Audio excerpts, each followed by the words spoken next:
Evangelho de Jesus, segundo escreveu João, capítulo 19. Capítulo 19. Glória a Deus. Oh, aleluia. Versículo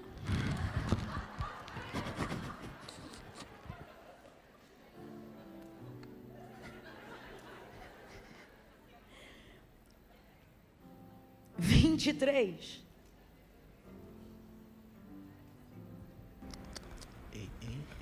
Os soldados, pois, quando crucificaram Jesus, tomaram-lhe as vestes e fizeram-na 4 partes dela, para cada soldado uma parte. E pegaram também a túnica. A túnica era sem costura, toda tecida numa peça só, de alto a baixo. E disseram, pois, uns aos outros: não a rasguemos, mas vamos lançar sortes sobre ela, para ver de quem será, em quem caberá, em outras versões.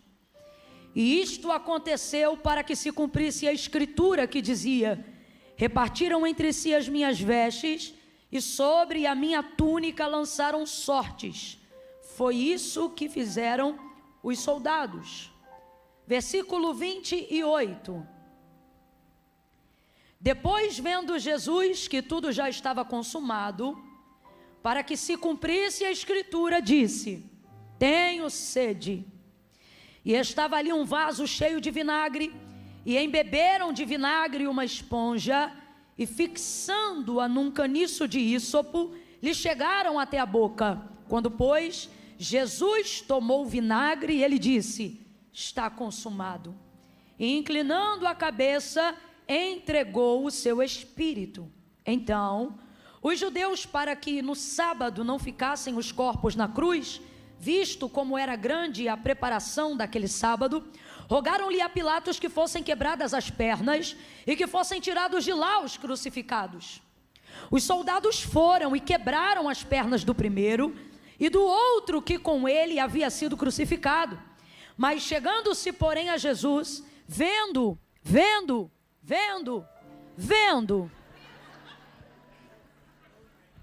Eu acho que é a bateria.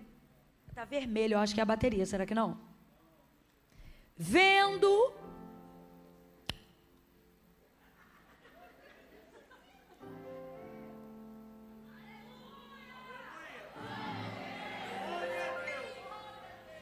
Cadê gente? Chegando-se, porém, a Jesus, vendo-o já morto, não lhe quebraram as pernas. Mas um dos soldados lhe abriu o lado com uma lança, e logo saiu sangue e água. Aquele que viu isto testificou, sendo verdadeiro o seu testemunho, e ele sabe que é verdade o que diz, para que também vós o creiais, que estas coisas aconteceram, para que se cumprisse a escritura que dizia: nenhum dos seus ossos poderá ser quebrado. E você diz amém por essa palavra? Glória a Deus. Eu vou contar de 1 a 3. Você vai dizer assim para o vizinho: quebrar não quebra. Não contei até 3 ainda. Sem ansiedade, você está precisando de ajuda. Calma, no 3.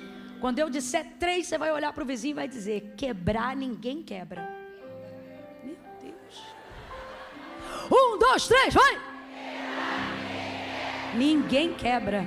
Ninguém vai quebrar aquilo que você fundamentou em Cristo. Ninguém vai quebrar. Glória a Deus. Glória a Deus. Veja, nós lemos aqui 3 momentos, né?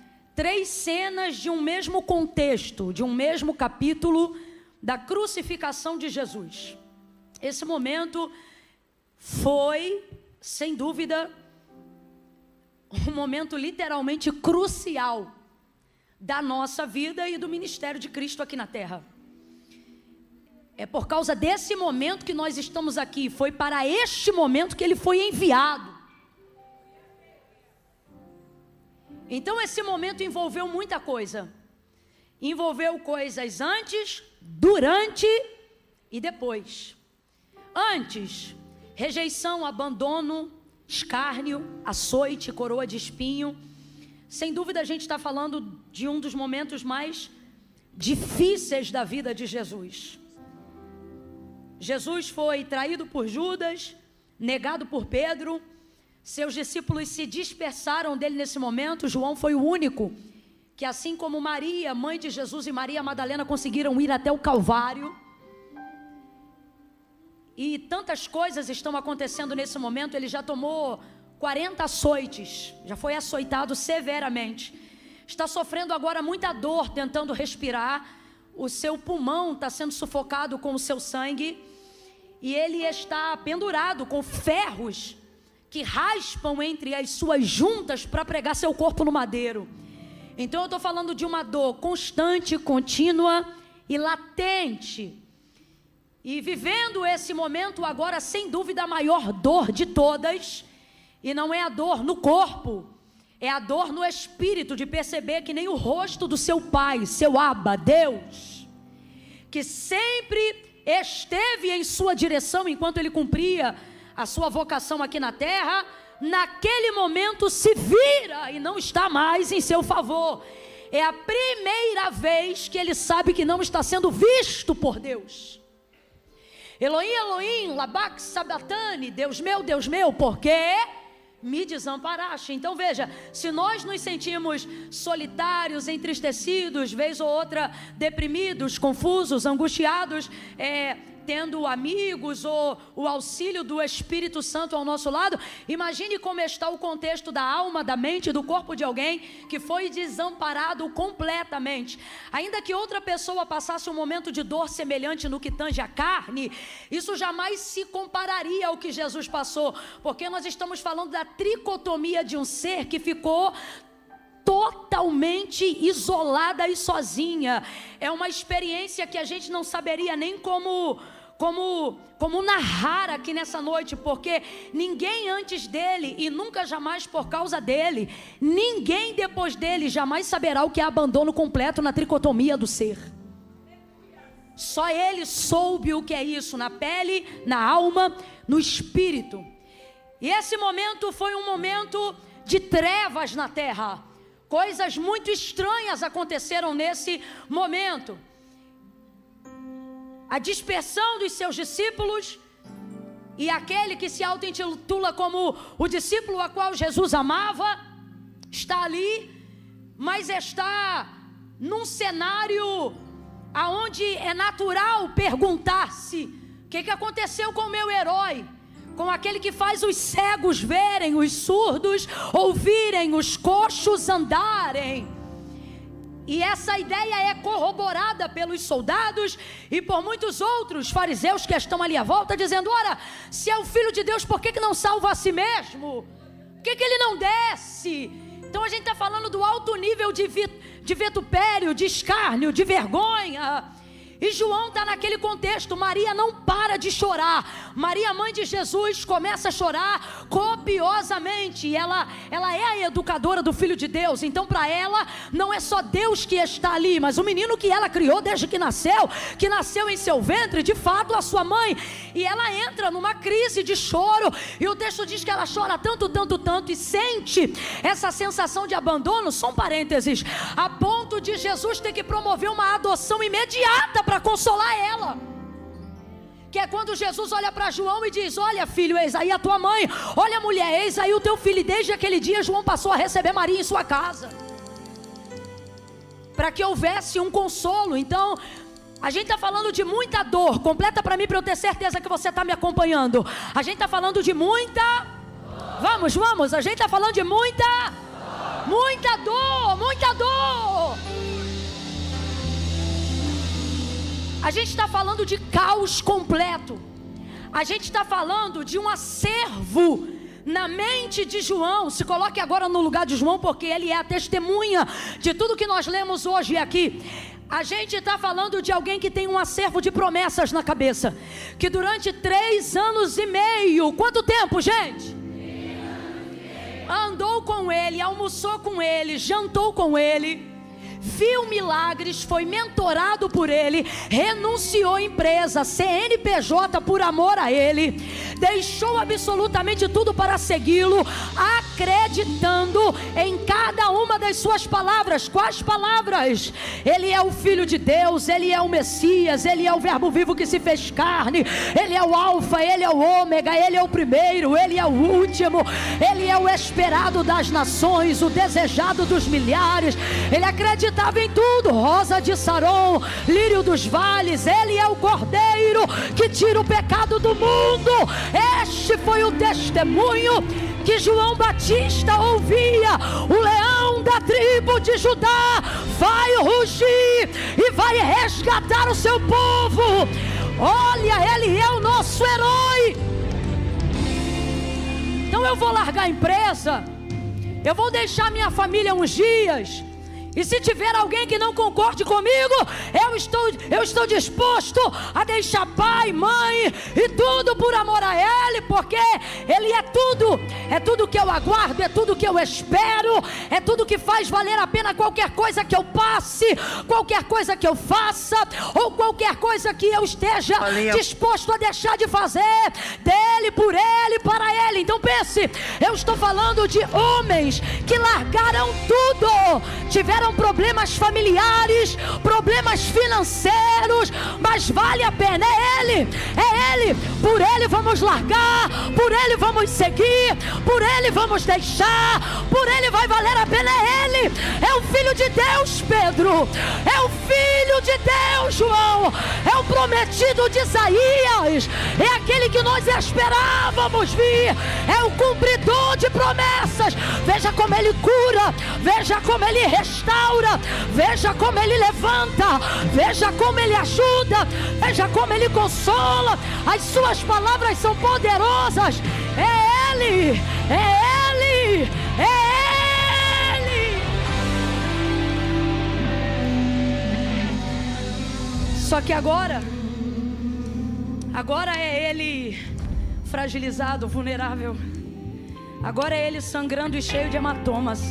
Agora é Ele com a cabeça um pouco inchada, porque a coroa de espinhos perfurou a carne, porque pegavam uma cana, um bastão, e batiam diretamente na cabeça dele no momento da tortura, já com a coroa de espinhos. Então imagine, batidas na cabeça com uma coroa de espinho. Então ele está inchado, ele está vulnerável. Tiraram as vestes dele, você viu? Tiraram a compostura da sua túnica, ele está nu. Ele está só com uma tanguinha, como você costuma ver em alguns filmes, exposto, sabe? Exposto ao vexame completo. O Santo de Israel, nu, seminu. Toda a vaidade da sua honra reputada a nada. Sua glória reputada a nada.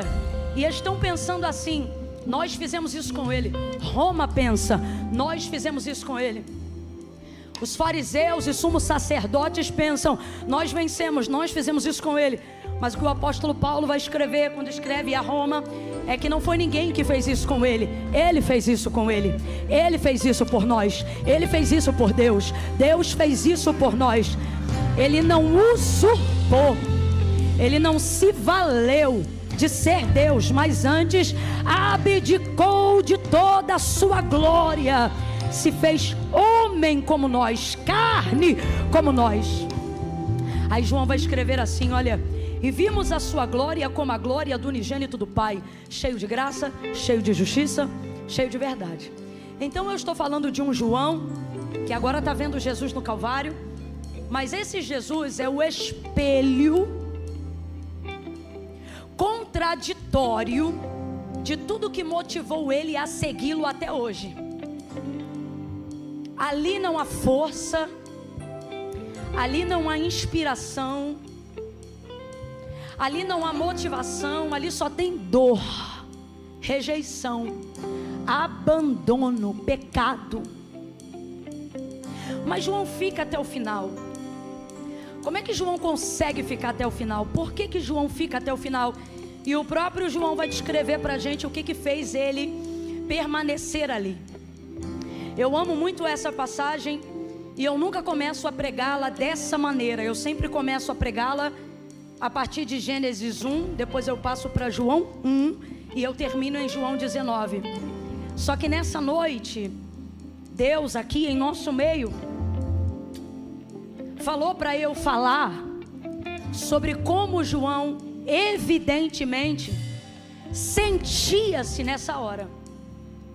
Porque você vai entender que apesar de não estar vendo isso acontecer agora no Calvário, o fato de ter sido crucificado com Cristo te coloca numa posição onde às vezes você vai ter que se ver como João. E a primeira coisa que o Espírito Santo quer nos instruir, eu quero passar 3 instruções pela palavra do Senhor nessa noite para a sua vida. Quantas instruções? Quantas instruções? Segura só um pouquinho, rapazes. Mas não me deixem, não me deixem. 3 instruções para a sua vida.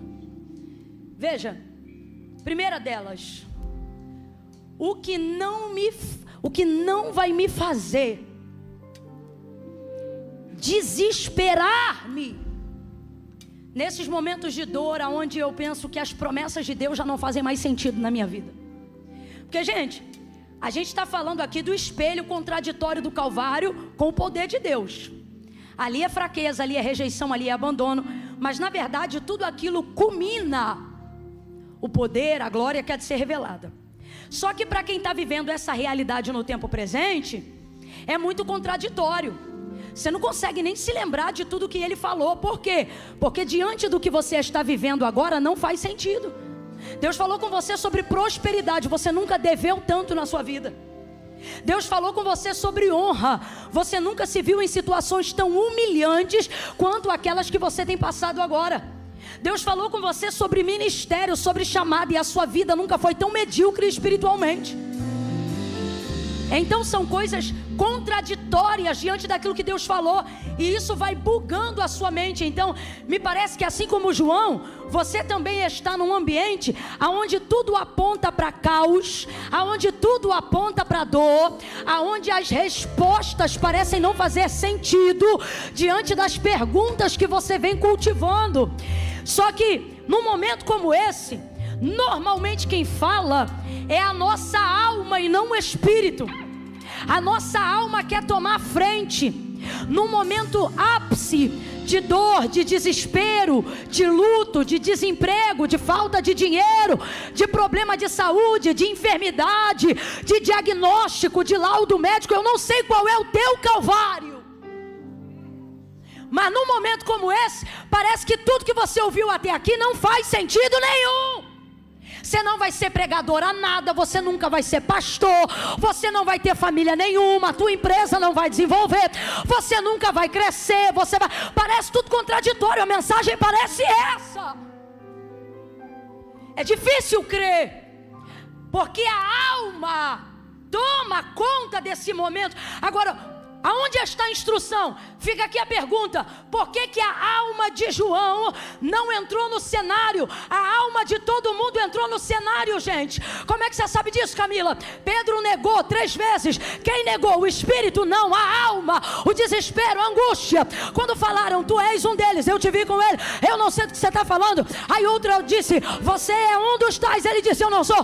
Aí o outro disse, eu vi você andando com ele, você estava lá quando cortou a orelha do soldado. Ele diz, eu não sei do que você está falando, e o galo canta. A alma dele entra em amargura. Ali quem negou não foi a intenção original, não foi o espírito, foi a alma desesperada por causa do contexto. Foi a alma. Judas, como é que traiu? Alma. Alma, o espírito não trai, quem trai é a alma. A alma, a dor, o contexto, o dinheiro, o medo, a dúvida. Tá bom, me dá aí 30 moedas. Ele ficou feliz, ficou realizado? Não, ele terminou matando-se, suicidando-se. E o que foi isso? Foi a perturbação da sua... Davi sabia que a alma era tão perigosa, tão perigosa. Você precisa ter tanto cuidado com a sua alma, que ele conversava com a alma no espírito. Como assim? Ele ministrava sobre a sua alma em canções, em orações e verbalmente. Você vai ver Davi dizendo assim para a alma se aquietar dentro dele: por que te perturbas dentro de mim, ó minha alma? É o Espírito que tem de Deus uma palavra acalmando a alma e dizendo: por que te inquietas? Por que você está me perturbando? Vamos traduzir aqui: por que você está me deixando louco? Por que você está me deixando maluco? Por que você está me trazendo tantas perturbações e agravos na minha mente? Aí ele se lembra que tem uma promessa, ele se lembra que tem uma palavra. Aí ele começa a ministrar sobre a alma dele, e ele começa a dizer assim: não se apavore, espera em Deus, pois ainda o louvarei, ainda o louvarei. Ainda que tu estejas abatida, ó minha alma, espera, pois ainda o louvarei. Aí Deus está falando com alguém aqui: eu não te trouxe para nenhuma outra coisa senão para acalmar a tua alma, diz o Senhor. Você não vai ficar maluco, você não vai ficar desequilibrado enquanto eu estou pregando aqui. O Senhor me manda dizer: eu estou organizando os teus pensamentos através da minha palavra.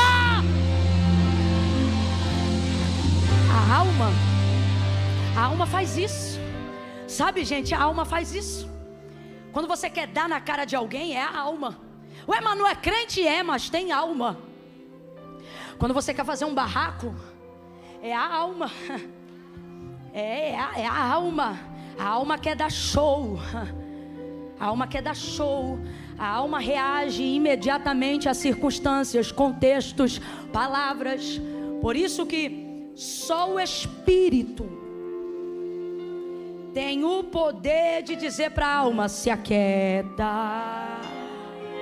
Eu vou lá e vou mostrar para ele que eu sou homem, mas não sou bobo não. Aí o Espírito diz: calma, se aquieta, você é homem de Deus, você é diferente. Não, agora ela vai ver que eu sou crente, mas não sou trouxa. E aí o Espírito Santo diz: que é isso? Você não é como eles. Você tem promessa, você tem palavra. Depois como é que vai ficar teu testemunho? Aí o Espírito vai ministrando. Aí a gente vai guardando a mão, vai guardando o soco, né? Vai guardando as palavras de ofensa. Como é que João conseguiu fazer isso? Camila, como é que eu vou conseguir fazer isso? Eu tenho sentido, Camila, enquanto você está pregando aí, eu tenho sentido que quem tem atormentado a minha vida é a minha alma. Como é que eu faço então para botar ela no lugar? A mesma coisa que João fez. Só tem uma coisa que a alma obedece: palavra de Deus. Então você precisa ter consciência de qual é a palavra que está sobre a sua vida. Por que João não fica desesperado? Por que ele não pega uma pedra e dá na cabeça de um daqueles soldados? Por que ele não age intempestivamente como o instinto de sua alma? Porque dos 7 aos 9 anos de idade, o judeu precisa aprender e a ter de cor todas as profecias messiânicas que os grandes profetas, incluindo principalmente Isaías, falou sobre o Messias. Eles precisam ter de cor. Eles precisam ter de cor. E Isaías tem, e João tem essa profecia de cor. Então, quando por 3 vezes o texto diz: para que se cumprisse a Escritura, para que se cumprisse a Escritura, para que se cumprisse a Escritura, você vai ver que as 3 vezes está mencionando o profeta Isaías. E ele tem isso de cor. O que ele tem de cor? Aquilo que ia acontecer com o Messias.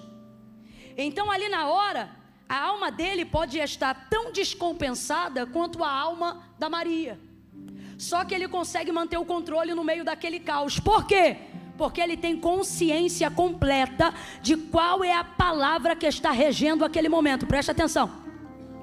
Ele diz assim: olha, os soldados pegaram as suas vestes, rasgaram em 4 partes, pegaram a sua túnica e começaram a lançar sortes. No campo humano, o que está rolando ali? Vingança, zombaria, afronta, humilhação, ruindade, malignidade. Isso no campo humano. Agora, João conhece qual é a palavra que está sobre o Cristo. Então, enquanto ele está vendo aquilo, ele não dá vazão à sua carne, porque ele interpreta aquele cenário. E ele entende que aquele cenário nada mais é do que o cumprimento de uma palavra que estava sobre o Messias. E a palavra era exatamente esta. Qual era a palavra, Camila? Dividiram entre si as minhas vestes e sobre a minha túnica lançaram sortes. Foi isto que fizeram os soldados. Então agora eu vou te fazer uma pergunta que está implícita aqui no texto. A verdade é que os soldados só estão fazendo isso porque uma palavra dita pela boca do profeta Isaías já estava determinada sobre Jesus. Jesus é o verbo vivo que se fez carne e habitou entre os homens. O que é verbo? Verbo é palavra, então preste atenção. A palavra é Deus e Deus é a sua palavra. A palavra é fiel e não pode negar-se a si mesmo. Então, se Deus libera uma palavra, ela não volta vazia. Antes ela vai e faz aquilo que lhe apraz, ela vai se cumprir. Se isso acontece sobre a vida de qualquer um de nós, imagine sobre a vida de quem é a própria palavra. Então vai se cumprir. Diga comigo, vai se cumprir. Diga de novo, vai cumprir. O que vai cumprir, Camila? A palavra. Só que João está vendo aquele cenário e ele está entendendo que não é ruindade, não é só vingança, não é só malignidade, e é isso que faz ele manter o equilíbrio. O que faz ele manter o equilíbrio? O entendimento de que Jesus está debaixo de uma predita pela boca do profeta Isaías, que já antevendo este cenário, disse: dividiram entre si as minhas vestes e sobre a minha túnica lançaram sortes. Foi isto que fizeram os soldados. Então, quem não tem palavra está olhando para a mesma cena que João está vendo e está dizendo: quanta vingança, quanta ruindade, quanta malignidade, quanta humilhação. Isso é uma injustiça, isso não podia ter acontecido.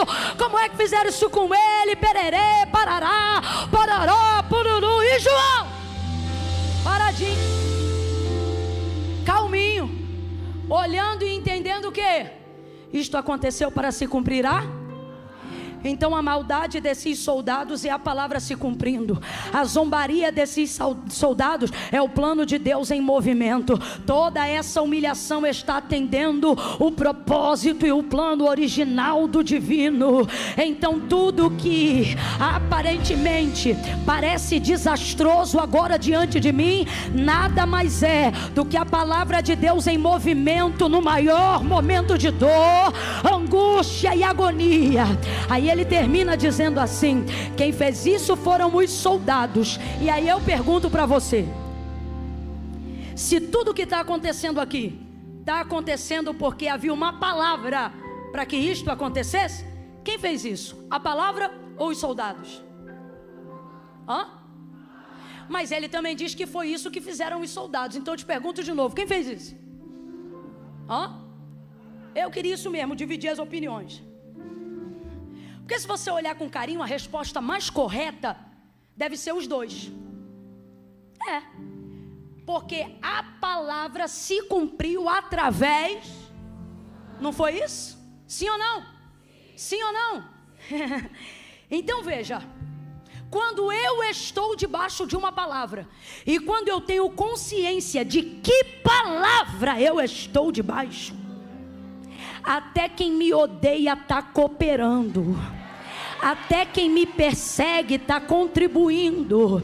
A palavra para se cumprir, se cumpriu através da vida desses soldados.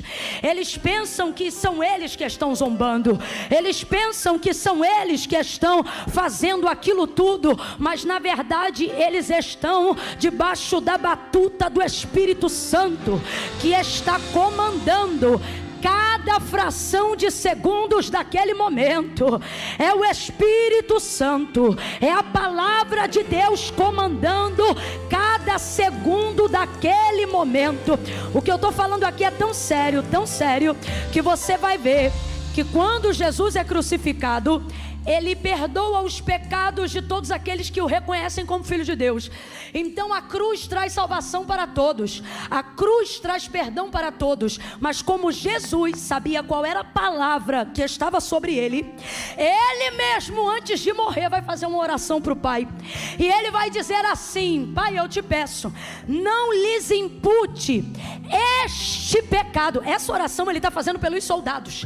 E por que ele diz este pecado? Porque ele sabia que aquele pecado eles não estavam fazendo só porque estavam fazendo, mas eles estavam fazendo porque estavam debaixo de um comando maior. Eles estavam debaixo do comando da palavra de Deus. Jesus está tão obstinado em cumprir a vontade do Pai, que ele está pedindo ao Pai: ó, esse pecado da veste, esse pecado da túnica, esse pecado da nudez, da exposição, este o Senhor perdoa. Por quê? Porque esses aí eles só estão fazendo porque a palavra do profeta Isaías tem que se cumprir. Então, para que se cumpra a palavra, este pecado o Senhor perdoa. Camila, eu não estou entendendo aonde eu entro nessa história. Já entrou. Jesus está dizendo: você não vai ficar desequilibrado com quem está te difamando, com quem está fofocando, com quem está se levantando contra a tua casa, com quem está se levantando contra a tua vida. Por que não, Camila? Porque nessa noite Jesus te trouxe aqui para te dizer que todas essas coisas cooperam, contribuem juntamente, segundo o propósito original do plano dele. Eu estou sentindo graça de Deus aqui. Levanta a mão direita, bota a esquerda na mesma altura. Eu vou contar de 1 a 3. No 3, você vai descer a mão no ombro do vizinho. Quando eu disser 3, quem ainda está comigo, diga amém. Quem ainda está ligado, diga eu aqui. Quando eu disser 3, você vai abrir os braços no ombro dele. Você vai pesar a mão no ombro dela. Calma, e você vai deixar essa pessoa entender que ela não veio para uma noite gospel, não. Ela entrou numa casa de oração e sentou do lado de um profeta do Eterno, de uma profetisa do Eterno. Quando você botar a mão nele ou nela, o meu Senhor vai liberar unção por essa palavra. Julgos de cauterização de mente, para que você não interprete o contexto do que você está vivendo, vai cair por terra nessa noite. Levanta essa mão, Senhor. Aonde houver uma mão estendida agora, debaixo dessa palavra, abre o nosso entendimento para compreender que tudo que está acontecendo na nossa família, tudo que está acontecendo na nossa igreja, está cooperando